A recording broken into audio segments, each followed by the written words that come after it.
નમસ્કાર વિદ્યાર્થી મિત્રો, આના અગાઉના લેક્ચરમાં આપણે વાત કરી હતી રુથરફોર્ડના નમૂના વિશે.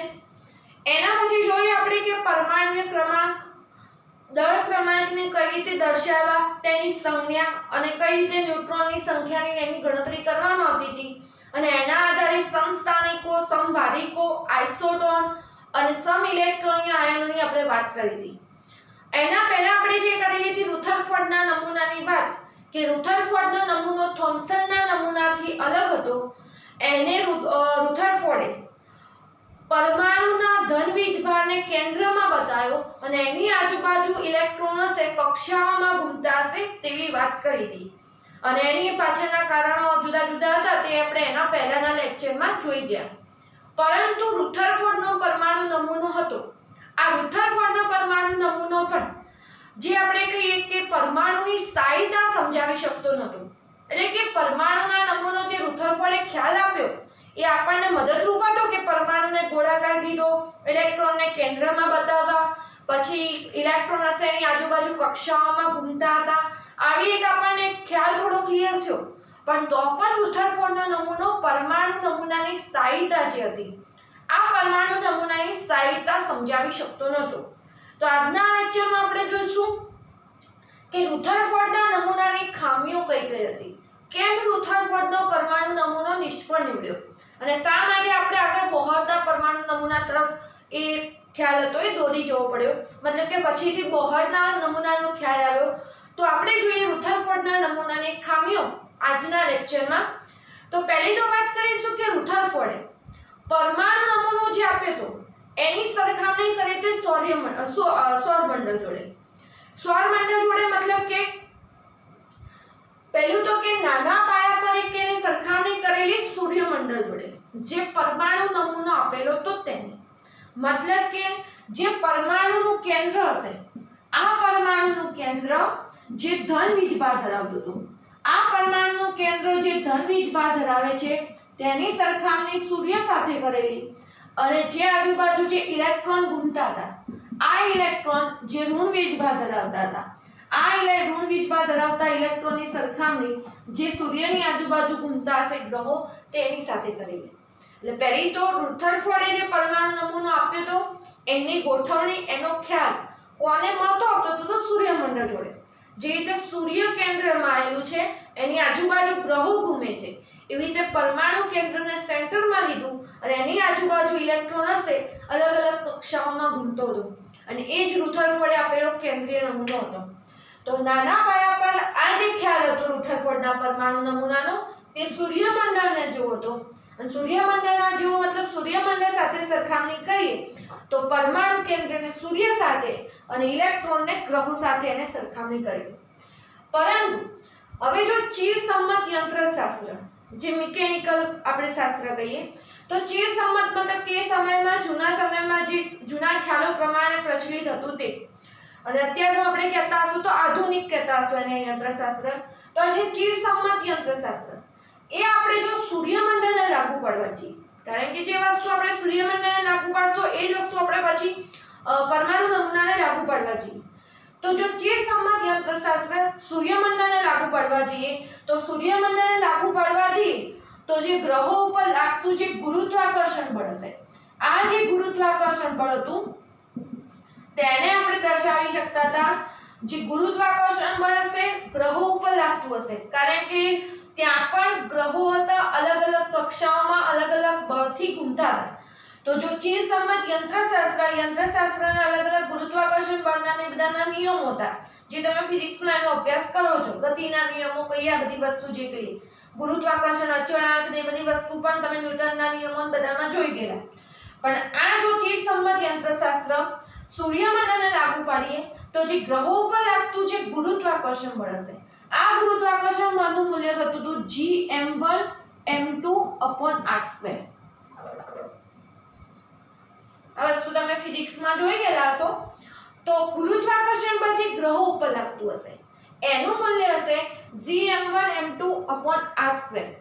અહીંયા m1 અને m2 શું હશે તો જે પદાર્થના દળ આપણે લેતા હોઈએ છીએ, મતલબ અહીંયા ગ્રહોના એના દળ હશે G હશે ગુરુત્વાકર્ષણનો સાર્વત્રિક અચળાંક, જે તે ગુરુત્વ પ્રવેગ અને ગુરુત્વાકર્ષણનો સાર્વત્રિક અચળાંક બંનેના મૂલ્યો નક્કી છે, બંને અચળાંક તરીકે વર્તાવો છે. આની વાત તમે 9 માં પણ થોડી ભણીને આવજો.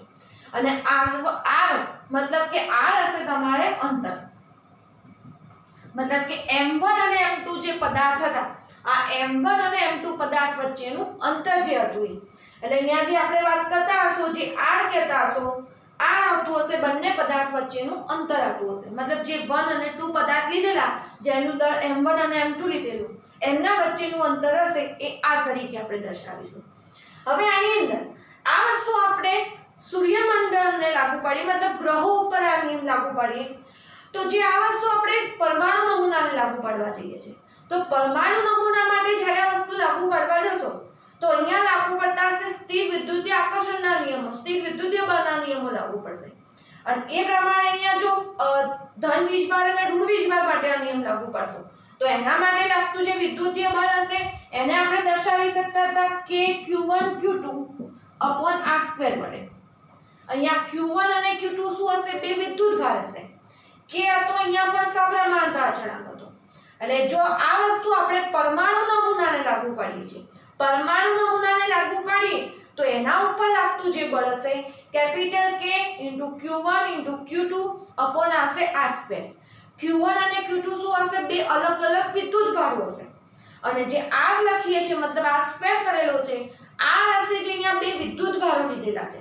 દાખલા તરીકે કોઈ r1 વિદ્યુતભાર આટલે હોય અને કોઈ r2 વિદ્યુતભાર આટલે હોય અને બંને વચ્ચેનું અંતર જે આપણે q1 વિદ્યુતભાર આટલે હોય અને બીજો q2 વિદ્યુતભાર આટલે હોય અને એના વચ્ચેનું અંતર r હશે, તો એ વખતે જે વિદ્યુતીય બળ લાગતું હશે એક પ્રકારનું, તો જે આપણે એના માટે લખીએ તો આ બે વિદ્યુતભારો વચ્ચેનું અંતર એટલે r વડે દર્શાવીએ. રીતે બે પદાર્થો m1 પદાર્થો અને m2 પદાર્થો, તો એના વચ્ચેનું અંતર જે હશે એટલે આ બંને વસ્તુ એક જોવા જઈએ તો સરખી મળતી હતી. ટૂંકમાં કહેવા એટલું માંગીએ છીએ કે જે સંમત યંત્રશાસ્ત્ર સૂર્યમંડળને લાગુ પાડીએ તો એના ઉપર લાગુ પડતું ગુરુત્વાકર્ષણ બળનું મૂલ્ય હતું g m1 m2 r². અને આ જ વસ્તુ તમે વિદ્યુતીય જે સ્થિર વિદ્યુતના નિયમો છે, સ્થિર વિદ્યુતના નિયમો પ્રમાણે ઇલેક્ટ્રોન અને પ્રોટોનના જો વિદ્યુત બારને લાગુ પાડવા જઈએ, વિદ્યુત બારને લાગુ પાડવા જઈએ તો એના માટે પણ લાગતું જે વિદ્યુતીય બળ હશે k q1 q2 r² એક પ્રકારે k સપ્રમાણતા અચળાંક હતો, પણ એ પણ આ ગુરુત્વાકર્ષણ સાર્વત્રિક અચળાંક જેટલો જ હશે. અને એ પણ કહી શકીએ આ ગુરુત્વાકર્ષણ જેવું જ એક પ્રકારનું બળ હતું જે વિદ્યુતીય બળો હતા એની અંદર. એટલે તો આ બંને વસ્તુની અહીંયા સરખામણી થોડી થઈ શકતી હતી. હવે અહીંયા ખાસ વાત કરીએ કે જ્યારે કોઈ પદાર્થ કક્ષામાં ઘૂમતો હશે, જ્યારે કોઈ પદાર્થ કક્ષામાં ઘૂમતો હોય તો તે હંમેશા પ્રવેગિત થાય. આ અચળ પ્રવેગી ગતિના જે ગતિના નિયમો જે તમે ફિઝિક્સમાં ભણશો એની અંદર આ વસ્તુ આવે છે કે જ્યારે કોઈ પદાર્થ કક્ષામાં ઘૂમતો હોય, કારણ કે આપણે શું કીધું, ઇલેક્ટ્રોન હશે કેન્દ્રની આજુબાજુ કક્ષામાં ઘૂમતા હશે અને કક્ષામાં ઘૂમતા હોય. આ જ વસ્તુ આપણે સૂર્યમંડળમાં વાત કરીએ તો ગ્રહો માટે બી અલગ અલગ આપણે કક્ષાઓ કીધેલી છે અને દરેક કક્ષામાં ચોક્કસ અંતરે ચોક્કસ ગતિથી દરેક ગ્રહો ઘૂમતા હોય છે. એટલે તો આપણે અમુક સમય પછી અમુક આગાહી કરવી હોય કે આ ગ્રહ આ તારીખે દેખાશે, આ સમયે આ ઘટના કરશે, કોઈ ગ્રહમંડળની ઘટતી હોય, કેમ કે બધાની ગતિના મૂલ્યો નક્કી હોય છે. એ જ વસ્તુ આપણે કહીએ કે જ્યારે કોઈ પદાર્થ કક્ષામાં ઘૂમે તો એ પ્રવેગિત થાય. પ્રવેગિત મતલબ વેગમાં જે વધારો થતો હોય એને આપણે પ્રવેગ કહેતા હતા. તો કક્ષામાં કોઈ પદાર્થ ઘૂમે તો એ પ્રવેગિત થાય. બીજી વાત કે જો એની ગતિ અચળ હશે તો પણ એ પ્રવેગિત થાય, કારણ કે કક્ષામાં ઘૂમતો હોય કોઈ પદાર્થ ત્યારે એની દિશા સતત બદલાતી હોય, એક જ સરખી દિશામાં ઘૂમતો નથી. અને પ્રવેગની વ્યાખ્યા કહીએ તો સદિશ હતી, મૂલ્ય બદલાતું હોય ગતિનું તો દિશા બદલાતી હોય, બંનેમાંથી કોઈ પણ એક વસ્તુ બદલાય તો એ વસ્તુ પ્રવેગિત કહેવાય. એટલે અચળ વેગથી પણ ઘૂમતો હશે તો પણ એની ગતિ કેવી કહેવાતી હશે? પ્રવેગિત કહેવાશે. એટલે હવે એક વાત આવી કે જ્યારે કોઈ પદાર્થ કક્ષામાં ઘૂમતો હોય તો તેની ગતિ પ્રવેગિત થશે. મતલબ કે ગતિ પ્રવેગિત હોય મતલબ વેગમાં સતત વધારો થતો હોય એ રીતને. બીજું, મેક્સવેલ વિદ્યુત ચુંબકીય સિદ્ધાંતો.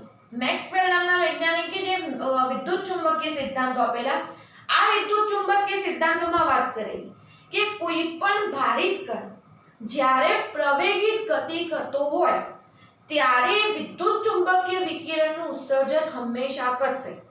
અહીંયા બે વસ્તુને ખાસ સાંભળવાની હતી કે પહેલું તો આપણે એટલું ક્લિયર હતું કે ઇલેક્ટ્રોન હતા એ કેન્દ્રની આજુબાજુ કક્ષામાં ઘૂમતા હતા, જેવી રીતે ગ્રહો અલગ અલગ ઘૂમતા હશે એવી રીતે. તો જ્યારે કોઈ પદાર્થ કક્ષામાં ઘૂમતો હોય તો એની ગતિ કેવી હશે? પ્રવેગિત હશે. અને મેક્સવેલની બીજો સિદ્ધાંત હતો વિદ્યુત ચુંબકીય વિકિરણનો સિદ્ધાંત હતો કે જ્યારે કોઈ વિદ્યુત ભારિત કણ હશે, મતલબ કોઈ ધન વીજભાર કે ઋણ વીજભારિત કણ, તો મેક્સવેલના વિદ્યુત ચુંબકીય સિદ્ધાંત પ્રમાણે કોઈ ભારિત કણ જો પ્રવેગિત થાય ત્યારે હંમેશા શું કરશે? વિદ્યુત ચુંબકીય વિકિરણનું ઉત્સર્જન કરતો હોય. તો હવે અહીંયા એ વસ્તુ ઇલેક્ટ્રોન માટે લાગુ પાડી શકીએ આપણે. એક વસ્તુ કે ઇલેક્ટ્રોન હતો એ પ્રવેગિત ગતિ કરતો હતો, કારણ કે ઇલેક્ટ્રોન હતો એ કક્ષામાં શું કરતો હતો? ઘૂમતો હતો. ઇલેક્ટ્રોન કક્ષામાં ઘૂમતો હતો એટલે ઇલેક્ટ્રોનની ગતિ તો કેવી કહેવાશે? પ્રવેગિત હતી. અને ઇલેક્ટ્રોન પાછો કેવો હતો? ઋણ વીજભારિત હતો. એટલે ઇલેક્ટ્રોન ઋણ વીજભારિત હતો, ભારિત કણ હતો, અને પાછી એની ગતિ પણ કેવી હતી? પ્રવેગિત હતી. એટલે ભારિત કણ જો પ્રવેગિત થતો હોય તો એ વિદ્યુત ચુંબકીય વિકિરણનું શું કરવું જોઈએ? ઉત્સર્જન કરવું જોઈએ. એટલે કે ઇલેક્ટ્રોનમાંથી વિદ્યુત ચુંબકીય વિકિરણનું શું થતું હશે? ઉત્સર્જન થવું જોઈએ. અને વિકિરણને જે લઈ જવાતી ઊર્જા હશે, મતલબ જે વિકિરણ ઉત્સર્જન કરશે એને શેમાંથી મળતી હશે? ઇલેક્ટ્રોનની ગતિમાંથી. કારણ કે ઇલેક્ટ્રોન કક્ષામાં સતત ગતિ કરતો હશે, પ્રવેગિત ગતિ, તો એના કારણે વિકિરણ વડે જે લઈ જવાતી ઊર્જા મળે. પણ જો આ પ્રમાણે ઇલેક્ટ્રોન હશે વિકિરણ ઉત્સર્જિત કરતો રહેતો હોય તો ઇલેક્ટ્રોનની જે કક્ષાઓ હશે અમુક સમયના અંતે એ કક્ષાઓ સંકોચાઈ જવી જોઈએ. અને ઇલેક્ટ્રોનની કક્ષાઓ સંકોચાઈ જાય, એક અનુમાન એવું છે કે 10⁻⁸ સેકન્ડમાં આ કક્ષાઓ સંકોચાઈ જાય, જો એ પ્રમાણે ગણતરી આપીએ તો. પણ ખરેખર જોવા જઈએ તો આવું બનતું નથી કે કક્ષાઓથી ઇલેક્ટ્રોનની સંકોચાઈ જતી નથી. તો મતલબ પ્રશ્ન એનો જ આવતો હતો, આ જે વાત હતી ઇલેક્ટ્રોન કક્ષામાં ઘૂમે છે એ વસ્તુ જે હતી આ વિદ્યુત ચુંબકીય વિકિરણનો જો સિદ્ધાંત લાગુ પડવા જોઈએ મેક્સવેલનો કે ભારિત કણ પ્રવેગિત હોય તો વિકિરણ ઉત્સર્જિત કરવો જોઈએ, આ ખ્યાલને જો રુથરફોર્ડના નમૂનાને લાગુ પડી તો રુથરફોર્ડનો પરમાણુ નમૂનો હતો એ પરમાણુની જે સ્થાયીતા હોય એ વસ્તુ સમજાઈ શકતો નહોતો. એટલે કેમ કે એક જ વાત કરેલી હોય પણ એને અલગ અલગ એંગલથી જોવા પડે, જેટલા પણ એ વખતેના સિદ્ધાંતો હોય એ મુદ્દા એને લાગુ પાડવો પડે. અને રીતે લાગુ પાડવા જતા હતા તો વિદ્યુત ચુંબકીય વિકિરણના સિદ્ધાંતના આધારે કે આ વિકિરણ ઉત્સર્જિત થશે, વિકિરણ ઉત્સર્જિત થાય તો કક્ષાઓ સંકોચાઈ જવી જોઈએ 10⁻⁸ સેકન્ડમાં, જેટલા ઓછા સમયમાં કક્ષાઓ સંકોચાવી જોઈએ. પણ આવું બનતું નહોતું, મતલબ કે પરમાણુ નમૂનાની સ્થાયીતા આ વસ્તુ પ્રમાણે હજી સમજાઈ શકાતી નથી. તો આપણને થશે જો આ ચિહ્નસમ્મત યંત્રશાસ્ત્ર પ્રમાણે કહીએ, આ અચળ પ્રવેગી ગતિના નિયમો કહીએ કે ઇલેક્ટ્રોનને કક્ષામાં ઘૂમતો ગયો એના કારણે આ વસ્તુ થતી હતી, તો આપણે એમ કલ્પી લઈએ કે ઇલેક્ટ્રોનને કેમ સ્થિર ના કહેવો. હવે પ્રશ્ન થાય કે ઇલેક્ટ્રોનને જો સ્થિર કીધો હોત, હવે ઇલેક્ટ્રોનને જો આપણે સ્થિર કહેવા જઈએ છીએ તો કેન્દ્રમાં ધન વીજભાર રહેલો છે, કક્ષામાં ઇલેક્ટ્રોન રહેલા હોય. અને કેન્દ્રમાં ધન વીજભાર હોય કારણ કે આપણે પરમાણુ નમૂનાને બતાવીએ તો કેન્દ્રમાં ધન વીજભાર અને ઇલેક્ટ્રોન હશે અહીંયા સ્થિર રીતે અહીંયા આવેલા હોય. તો આ ધન વીજભાર અને ઋણ વીજભાર વચ્ચે શું થવું જોઈએ? આકર્ષણ થાય. અને આકર્ષણ થાય તો ઇલેક્ટ્રોન હશે શું થશે? કેન્દ્ર જોડે નજીક આવશે અને કક્ષાઓ ફરીથી સંકોચાઈ જશે. મતલબ કે જો સ્થિર લઈ અને વસ્તુ કહીએ છીએ તો પણ સમજાવી શકાતો નથી.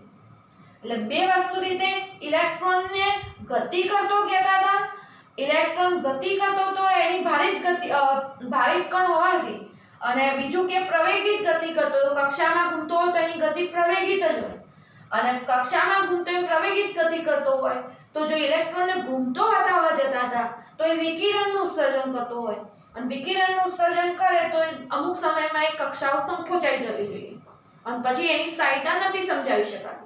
અને જો આપણે સ્થિર કલ્પવા જઈએ ઇલેક્ટ્રોનને, જો સ્થિર કલ્પવા જઈએ તો સ્થિર વિદ્યુતીય આકર્ષણના નિયમો લાગુ પાડીએ તો ઇલેક્ટ્રોન કોઈ એક જગ્યાએ સ્થિર હોય અને કેન્દ્ર નજીકમાં હોય તો આ બંને વચ્ચે આકર્ષણ થશે અને ઇલેક્ટ્રોન અને પ્રોટોન હશે એકબીજાની નજીક આવી જશે.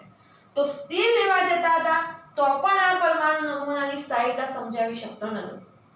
એટલે બંને રીતે આ વિદ્યુત ચુંબકીય વિકિરણના જે સિદ્ધાંતો છે તેની સમજૂતી આપી શકતો નથી. અને ત્રીજી વાત કે ઇલેક્ટ્રોન કક્ષામાં આવેલા છે પણ એની ગોઠવણી કઈ રીતે છે, કઈ રીતે અલગ અલગ ઇલેક્ટ્રોન ગોઠવાશે, કેમ કે ઇલેક્ટ્રોનની સંખ્યા દરેક પરમાણુમાં અલગ અલગ હશે, કઈ રીતે એની ઇલેક્ટ્રોનની વહેંચણી થયેલી છે, આ વિશે પણ રુથરફોર્ડનો પરમાણુ નમૂનો સમજાવી શકતો નહોતો. તો અલગ અલગ ઇલેક્ટ્રોનને સ્થિર લેવાથી પણ એની સ્થાયીતા નથી સમજાવી શકાતો, ગતિમાં લેવામાં આવે તો પણ નહીં સમજાવી શકાતી સ્થાયીતા. અને ત્રીજા નંબરે કે ઇલેક્ટ્રોનની ગોઠવણી કઈ રીતે થયેલી છે, કઈ રીતે વહેંચણી કક્ષાઓમાં થતી હશે, એ અંગે પણ રુથરફોર્ડનો પરમાણુ નમૂનો હતો એ કોઈ માહિતી આપતો નહોતો. એટલે આપણને આગળ રુથરફોર્ડનો નમૂનો હતો એનાથી આગળ બોહરના પરમાણુ નમૂના તરફ ખેંચી જાય છે. અને બોહરના પરમાણુ નમૂના તરફનો ખ્યાલ એટલા માટે આવ્યો કે આ વિદ્યુત ચુંબકીય વિકિરણના જે સિદ્ધાંતો હતા, જે વિદ્યુતનો તરંગ અને કણ બે સ્વભાવ હતા, મતલબ વિદ્યુત ચુંબકીય વિકિરણનો જે દ્વૈત સ્વભાવ હતો, આ દ્વૈત સ્વભાવ ડ્યુઅલ પ્રકૃતિ, ડ્યુઅલ નેચર હતું. એટલે વિદ્યુતને જો બે પ્રકૃતિ હોય તો ઇલેક્ટ્રોનને પણ આવી બે પ્રકૃતિ હોવી જોઈએ. એ ખ્યાલ જે કહીએ તો એ ખ્યાલને આધારિત આગળ બોહરનો પરમાણુ નમૂનો આપ્યો હતો. એટલે હવે આગળ પાછો વિદ્યુત ચુંબકીય વિકિરણનો અભ્યાસ હતો એ તરફ વૈજ્ઞાનિકોને આ વસ્તુ દોરી જતી હતી. એટલે જે મેક્સવેલનો જે વિદ્યુત ચુંબકીય વિકિરણના સિદ્ધાંતની વાત હતી એના તરફ જયો હશે, પછી એના પછી બોહરનો નમૂનો આવશે.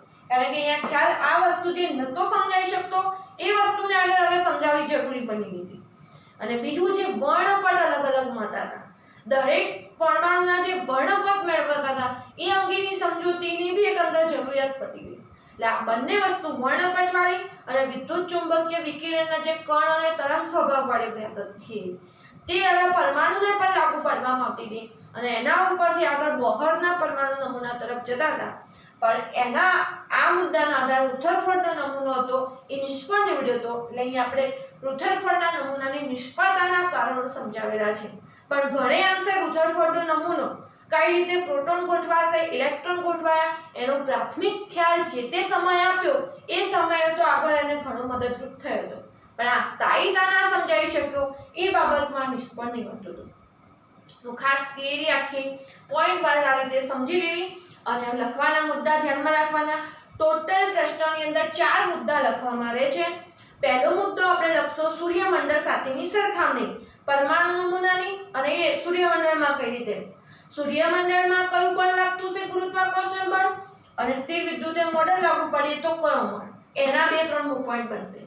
પછી ઇલેક્ટ્રોનને આપણે કક્ષામાં ઘૂમતો બતાવવાનો, અને કક્ષામાં ઘૂમતો હોય તો પ્રવેગિત ગતિ હોય, પ્રવેગિત ગતિ હોય તો મેક્સવેલના સિદ્ધાંત પ્રમાણે ભારિત કણ હશે, પ્રવેગિત હોય તો વિદ્યુત ચુંબકીય વિકિરણ ઉત્સર્જિત કરવું, અને આનું ઉત્સર્જન થશે એટલે સ્થાયીતા નહીં સમજાવી શકાય.